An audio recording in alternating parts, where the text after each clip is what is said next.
Le moment de la correction d'une activité, que ce soit au collège ou au lycée, est un moment fondamental dans l'apprentissage de nos élèves, et pourtant il est souvent perçu à la fois par les professeurs et par les élèves comme relativement inefficace. Donc on cherche toujours des moyens et des façons d'engager davantage les élèves dans le processus de correction de leur travail. L'activité atelier dans Moodle que je vais vous présenter, je pense, est une piste intéressante.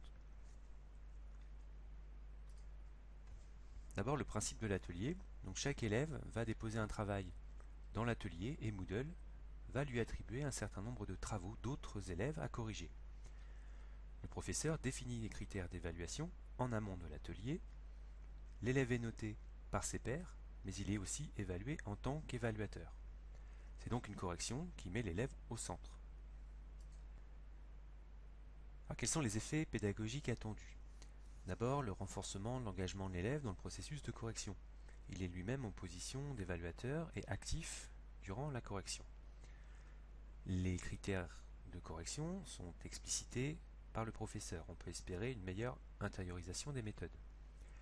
L'élève peut mesurer enfin les différentes manières de traiter une question, d'élaborer des arguments, sans être systématiquement mis devant la proposition de l'enseignant.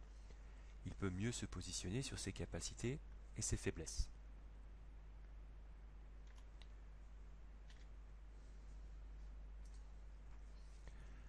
Alors pour préparer un atelier, quelques étapes indispensables. D'abord, préparer une correction détaillée du travail en amont.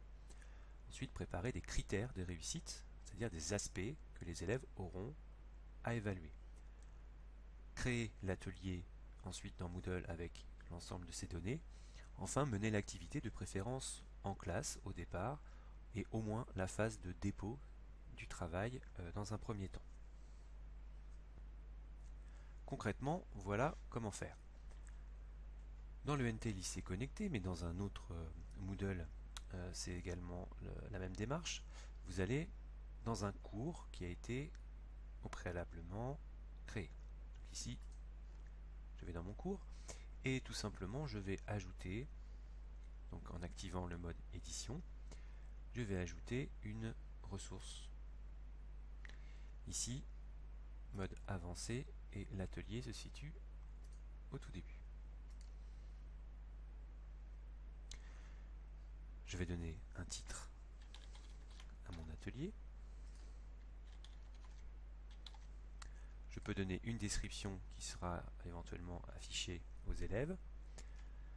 Une stratégie d'évaluation, donc là je peux en particulier pondérer le pourcentage, la valeur du travail fourni par l'élève et la valeur attribuée à son rôle d'évaluateur. Donc 80-20 me semble plutôt pas mal. Je vais régler la remise des travaux. Donc là je peux donner une consigne précise sur exactement ce qu'il faut faire. Le type de remise, donc soit l'élève va déposer un texte en ligne, soit mettre un fichier joint.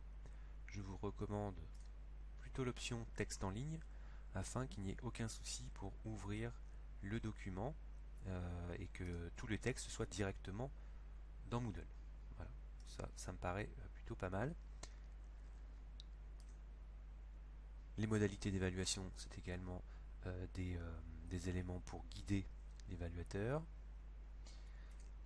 Les feedbacks, donc chaque évaluateur va pouvoir donner des commentaires à l'élève qu'il est en train de corriger.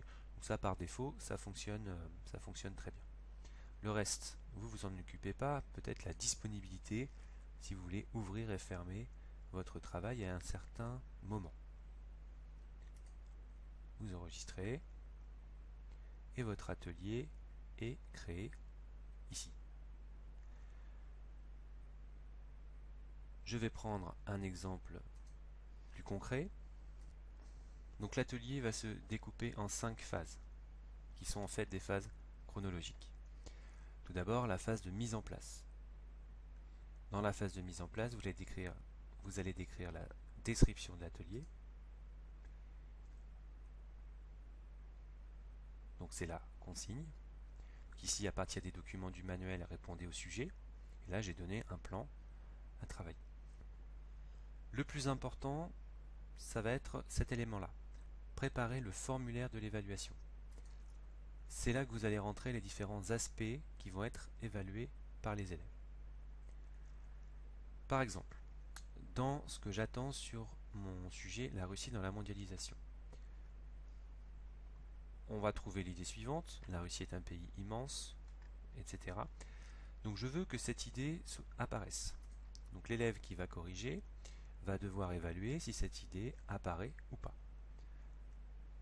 En fonction de ce critère, il va attribuer, on peut choisir ici, un barème ou des points. Donc moi je choisis des points. Et la note maximum sera 3 points. Vous pouvez décider de mettre 1, 2, 3, 4, 10 points en fonction de l'importance que vous attribuez à l'élément. L'aspect 2, voilà, deuxième idée, on trouve l'idée suivante toujours.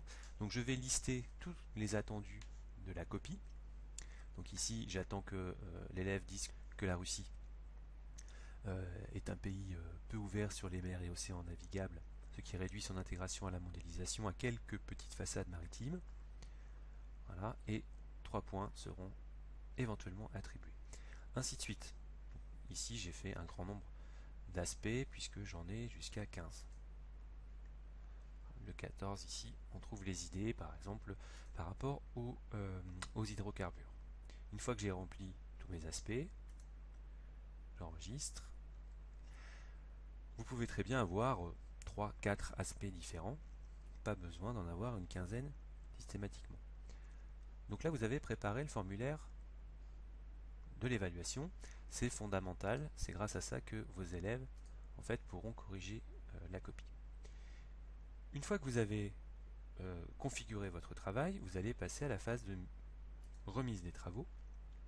Et c'est à ce moment-là, donc Moodle va vous demander de confirmer, c'est à ce moment-là que vos élèves pourront remettre leurs travaux.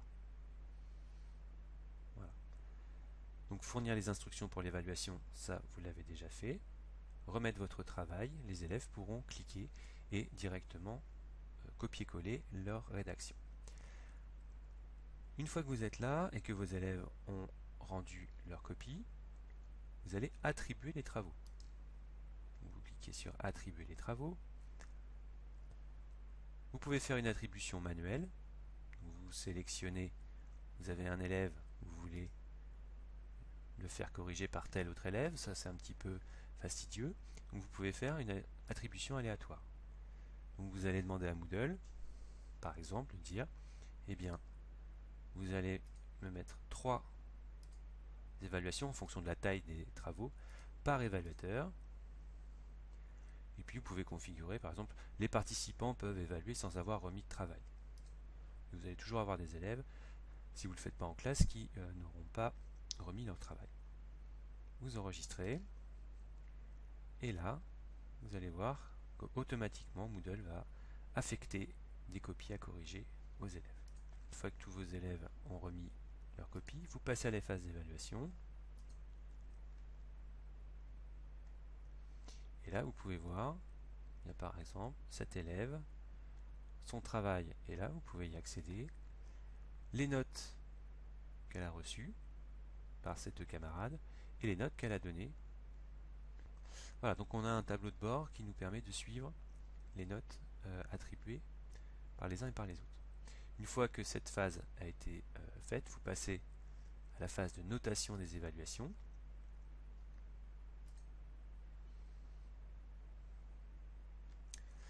Et là, les évaluateurs vont être également évalués à leur tour. Voilà, en fonction en fait, de l'écart à la moyenne des autres évaluateurs. Ces notes apparaîtront dans le carnet de notes de Moodle. Voilà. Et pour clore l'atelier, vous pouvez cliquer sur clore l'atelier.